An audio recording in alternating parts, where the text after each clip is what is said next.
असं म्हणतात ना लोक की नजर लागते आणि खरंच नजर हा प्रकार असतो असं मला अनुभव झालेला आहे. कारण का मागच्या व्हिडिओमध्ये मी खूप अशी हेल्दी आणि मस्त अशी हॅपी वाटत होते आणि त्या व्हिडिओच्या नंतर मला अचानकच बॅक पेन व्हायला लागला, फीवर यायला लागला आणि खूप आजारी पडायला लागले मी. आणि सगळे रिपोर्ट नॉर्मल असले तरी सुद्धा मला बॅक पेन कंटिन्यू चालूच आहे. आता थोडंसं बरं आहे, त्याच्यामुळे म्हटलं चला व्लॉग करायला घेऊया. पण सतत आजारपण चालूच आहेत माझ्या मागे काही ना काही. त्याच्यानंतर मग मी ह्यांच्यासाठी मस्तपैकी इडली बनवली होती. सकाळी नाश्त्याला इडली सांबर आणि चटणी केली होती. माझ्याकडे इडली पात्र नाहीये, पण मग मी वाट्यांमध्ये इडली स्टफ केली होती, पण खूप छान झाली होती. त्याच्यानंतर हे ऑफिसला गेले, दूध गरम करायला गेले तर दूध नसलं. त्याच्यामुळे म्हटलं चला आता पनीर करण्याऐवजी मी चीज बनवते. एका व्हिडिओत एकदा पाहिलं होतं, मग तसंच चीज बनवलं, सेट व्हायला फ्रीजमध्ये ठेवलं.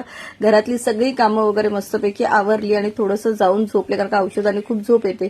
झोपल्यानंतर थोडं उठले, मग म्हटलं चला आपण जो पराक्रम केलाय चीज बनवण्याचा तो खाऊन तरी बघूया कसा झालाय. मग मस्तपैकी कॉफी केली आणि कॉफी सोबत चीज ब्रेड खायला घेतला आणि खरंच खूप छान झालं होतं. म्हणजे मार्केटमध्ये मिळणाऱ्या चीज पेक्षा तरी घरी बनवलेलं चीज खूप छान लागतं आणि हेल्दी असतं. त्याच्यामुळे ते सगळं खाल्लं आणि मग मस्तपैकी जाऊन जरा फ्रेश झाले, अंघोळ वगैरे केली, देवपूजा केली. बघा माझ्या देवासमोर झाडांसमोर सगळे दिवे वगैरे लागले. बहिणीने सोया चंक्स केले होते, ते खायला बोलवले होते, मग तिच्याकडे गेले, खाऊन पिऊन तिच्याकडनं आले. घरी आले, सगळा स्वयंपाक आवरला आणि दुसऱ्या दिवशीच्या टिफिनची रेडी करून ठेवली. सगळी भाजी म्हणजे भेंडी होती, सगळी कापून वगैरे रेडी करून ठेवले. हे आले, जेवणाचं ताट रेडी केलं, जेवण रेडी आहे, चला या जेवायला.